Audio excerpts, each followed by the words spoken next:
Қайырлы күн баршаға, қалдарыңыз қалай? Бүгін біз тобымызбен бірге осындай керемет қолөнер жасадық. Қаламдарын салып қоятын ыдысымыз осындай керемет болып шықты. Ол үшін бізге осындай түрлі қағаз, қалам, қаяшылар керек. Бүгінгі сабағымыз балалардың қолөнерін дамытуға арналады. Ол үшін бізге осындай ыдыс керек, пластмасс, және де қоңыр фетр керек. Осы қоңыр фетрді сыртына ыстық клеймен жабыстырып алып, сыртына гүлдер жасап, осындай ыстық клеймен жабыстырып, және жапырақ жабыстырып істедік. Міне қағазды осылай қиып аламыз, балаларға барлығын көрсетіп үйреттім. Балалар өте ұғып алды бірден көргеннен.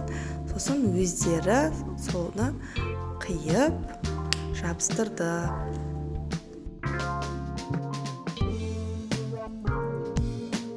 Біздің Айгөлек тобының балалары өте ақылды, епті, бір көргеннен барлығын ұғып алады.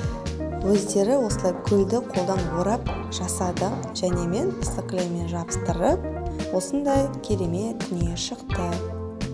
Бағалап жіберіңіздер, біздің каналымызға тіркеліп кетіңіздер. Дарынды балалармен бірге болыңыздар және еңбектерін бағалаңыздар.